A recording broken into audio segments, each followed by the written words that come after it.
Selamat datang di channel Cik Gentar, jangan lupa subscribe dan klik tombol loncengnya, agar Cik Gentar bisa tumbuh besar dan tidak jadi anak kecil terus, terima kasih. Bab 19. David Fred, kamu. Bagaimana kamu bisa bertarung dengan baik? Luo Feisue sebenarnya menanyakan pertanyaan ini kepada David Fred terlebih dahulu, karena dia tiba-tiba merasa bahwa David Fred sangat berbeda dari sebelumnya. Hehe. Aku belajar kungfu dari seorang lelaki tua di pedesaan ketika aku masih muda. Itu tidak pernah diabaikan. Jadi aku masih bisa bertarung. David Fred tidak bermaksud memberitahu siapapun tentang kitab suci Taiyan, termasuk Luo Fei tentu saja Snow. Itu sebabnya aku mengarang alasan seperti itu. Oh, itu dia. Luo Feisue mempercayai kata-kata David Fred, dan dia menatap David Fred dengan mata berbintang cerah, dan berkata dengan lembut, malam ini, saya benar-benar, terima kasih banyak. Tuan Luo, Anda tidak harus bersikap sopan. Inilah yang harus saya lakukan. Tapi, David Fred berkata kepadanya, lagi pula, Tuan Luo, kamu memintaku untuk menemanimu ke perjamuan. Ini adalah tanggung jawabku untuk melindungimu. Luo Feisue masih merasakan ketakutan yang tersisa saat mengingat adegan mendebarkan tadi. Hehe. Kamu tidak perlu mengucapkan terima kasih. David Fred tersenyum, dan dengan sengaja bertanya kepada Luo Feisue seperti ini, Tuan Luo, saya mengalahkan You Dahong dan gagal membantu Anda mendapatkan kembali biaya iklan. Anda tidak salahkan aku, kan? Bagaimana aku bisa menyalahkanmu? You Dahong, Dia pantas mendapatkannya. Wajah cantik Luo Feisue memerah, dan kemudian berkata, mengenai biaya iklan, jika You Dahong melanjutkan ke default jahat, saya akan membiarkan perusahaan biarkan urusan hukum melalui prosedur hukum, dan tuntut dia. Tidak ada gunanya, bajingan seperti You Dahong, bahkan jika dia menuntutnya, dia akan mengingkari utangnya. David Fred berkata di sini, cahaya dingin melintas di matanya, kecuali gunakan cara lain. Jika tidak, akan sulit untuk mendapatkan kembali biaya iklan. David Fred, jangan impulsif. Sekarang adalah masyarakat yang diatur menurut hukum, kekerasan saja tidak dapat menyelesaikan masalah. Luo Feisue merasakan pikiran berbahaya David Fred, jadi dia buru-buru mengingatkannya seperti ini. Hehe, itu belum tentu benar. David Fred hanya tersenyum. Untuk menghadapi orang seperti You Dahong, kau harus menggunakan cara ekstrim. Jangan lakukan itu. David Fred, aku benar-benar tidak ingin kau menggunakan kekerasan lagi, itu terlalu berbahaya. Luo Feisue buru-buru berkata pada David Fred dikatakan. Tuan Luo, bahkan jika Anda memenangkan gugatan dengan You Dahong, tetapi jika dia menolak gagal bayar, bagaimana Anda bisa mendapatkan kembali biaya iklan? David Fred bertanya dengan lugas.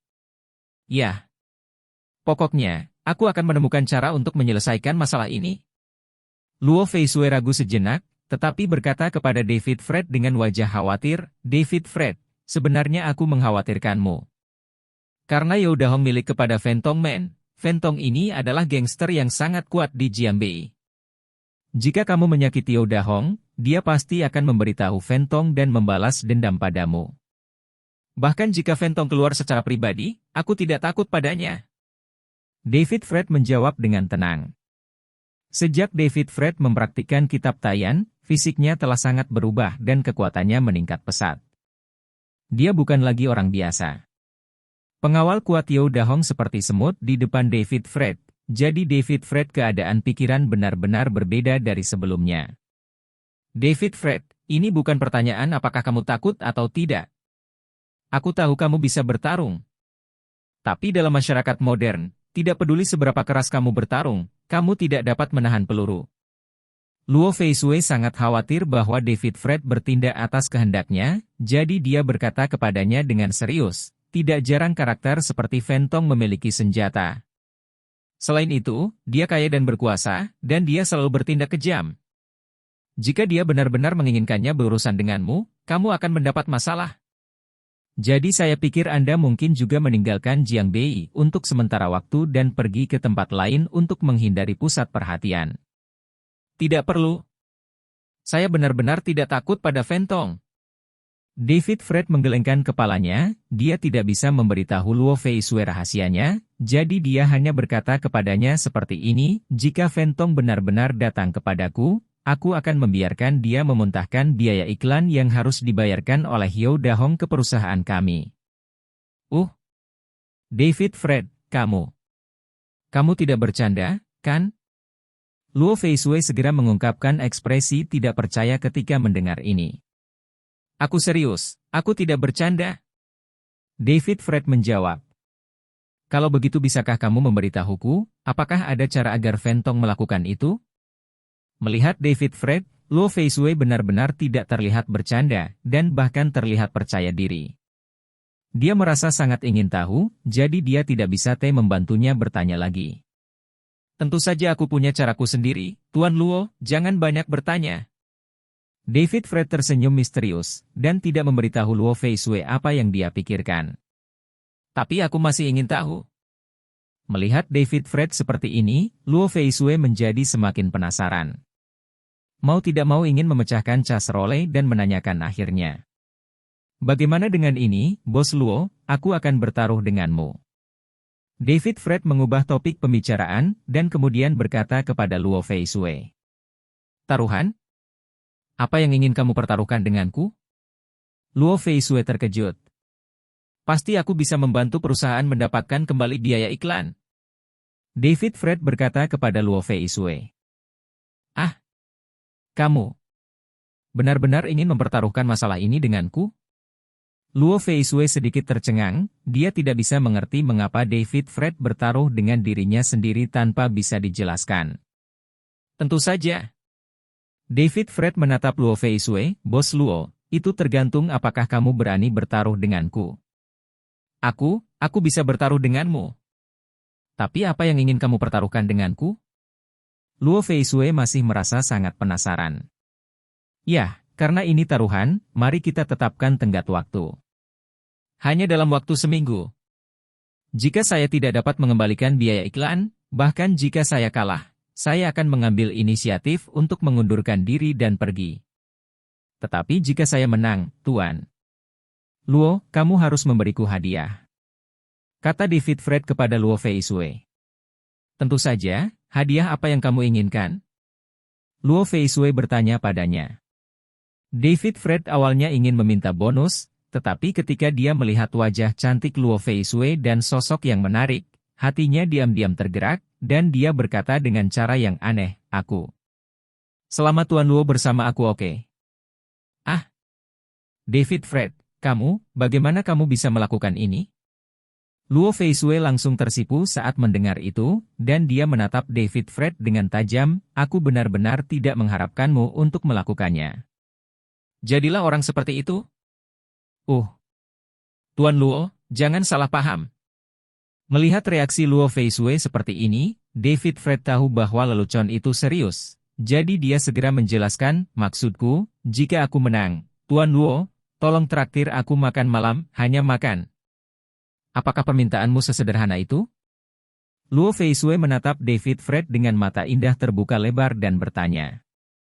Itu benar. Sesederhana itu. Aku orang baik. David Fred hanya menahan pikiran kecilnya dan bertindak sebagai orang baik. PFFT. Melihat tatapan serius David Fred, Luo Feisue tidak bisa menahan diri untuk menutupi mulutnya dan tersenyum, oke. Tapi bisakah kamu memberitahuku mengapa kamu ingin aku mentraktirmu makan malam? Luo, jika seorang wanita cantik mengundang saya untuk makan malam, saya akan merasa sangat tersanjung. David Fred tersenyum dan sengaja mengatakan ini kepada Luo Feisue. Potong. Aku tidak menyangka kamu cukup fasih. Wajah Luo Feisue memerah lagi, dan dia memutar matanya ke arah David Fred, tetapi tiba-tiba memikirkan sebuah pertanyaan, jadi dia bertanya pada David Fred karena penasaran, ngomong-ngomong, bukankah kamu punya pacar yang cantik? Kudengar kamu semua berbicara tentang menikah. Jika dia tahu bahwa aku mengundangmu untuk makan malam, dia akan salah paham? Bukan rahasia lagi bahwa David Fred punya pacar. Lagi pula, dia dan Alicia Amanda telah berkencan selama beberapa tahun, terutama ketika dia membayar gajinya, Alicia Amanda akan menunggunya di gerbang perusahaan Media Link. Kemudian David Fred akan mengambil inisiatif untuk mentransfer sebagian besar gaji ke kartu Alicia Amanda, dan Alicia Amanda akan mentransfer semua uang ke adik laki-lakinya Aurelia Amanda. Luo Feiswei bahkan bertemu Alicia Amanda, itulah mengapa dia mengalami masalah seperti itu. Jangan bilang, aku sudah putus dengannya. Ekspresi David Fred menjadi gelap. Ah, kenapa kamu putus? Luo Feiswei bertanya dengan rasa ingin tahu. Sebenarnya, Luo Feiswei bukanlah wanita yang suka bergosip, tapi sekarang dia sangat ingin tahu tentang David Fred, jadi dia ingin tahu lebih banyak tentangnya. Sulit untuk dijelaskan. David Fred tidak ingin memberitahu Luo Feiswei hal-hal ini, karena ketika dia berpikir bahwa Alicia Amanda telah mengkhianatinya dan menipunya ratusan ribu uang hadiah, dia merasakan sedikit rasa sakit di hatinya. Oke. Kalau begitu aku tidak akan bertanya lagi. Melihat ekspresi sedih David Fred, dia mengerutkan kening, dan kemudian berkata kepadanya, sudah larut, aku akan membawamu kembali dulu. Setelah itu, Luo Feiswei berjalan ke tempat parkir Hotel Taishin, mengambil BMW-nya, mengantar David Fred, dan mengirimnya kembali ke gerbang komunitas Jinyuan. David Fred, terima kasih atas apa yang terjadi malam ini. Setelah David Fred turun dari mobil, Luo Feiswei tiba-tiba mengatakan ini padanya lagi. Tuan Luo, Anda tidak harus bersikap sopan. David Fred berkata kepada Luo Feiswei, selama Anda ingat taruhan kami. Melihat bahwa David Fred memikirkan masalah ini sepanjang waktu, wajah Luo Feiswei yang lembut dan cantik memerah, dan dia hanya berkata kepadanya, jangan khawatir. Aku bisa berjanji kepadamu bahwa tidak peduli apakah masalah ini berhasil atau tidak, aku akan mengundangmu untuk makan malam. Anggap saja sebagai hadiah karena telah menyelamatkanku malam ini. Hehe, hebat sekali. David Fred tertawa, lalu berkata dengan percaya diri, Tuan Luo, jangan khawatir, aku pasti akan membayarnya biaya iklan. Aku akan mendapatkannya kembali. Kamu hanya harus melakukan yang terbaik dengan masalah ini, jangan ambil risiko. Luo Feiswei buru-buru mengingatkannya seperti ini, karena dia masih melakukannya. Saya tidak terlalu percaya bahwa David Fred bisa melakukannya. Aku tahu. Aku akan kembali. Selamat malam, Bos Luo. David Fred juga tahu bahwa Luo Feiswei mengkhawatirkannya, tetapi dia tidak ingin menceritakan rencananya, jadi dia mengucapkan selamat tinggal padanya. Selamat malam. Sampai jumpa di hari Senin. Setelah Luo Feiswei mengucapkan selamat tinggal pada David Fred, dia tidak segera pergi. Sebaliknya, dia melihatnya berjalan ke komunitas dan bergumam dengan suara rendah, jika dia benar-benar mengerti uang kembali, saya benar-benar apakah hanya untuk mentraktirnya makan? Apa yang harus saya lakukan jika dia memiliki pemikiran tentang saya, atau membuat permintaan yang berlebihan? Namun, dia tampaknya tidak buruk. Memikirkan hal ini, Luo Feiswei tiba-tiba merasa wajahnya menjadi panas lagi. Dia buru-buru menggelengkan kepalanya untuk menghilangkan pikiran buruk yang tidak bisa dijelaskan di kepalanya, lalu dia dengan cepat memutar mobil dan pergi.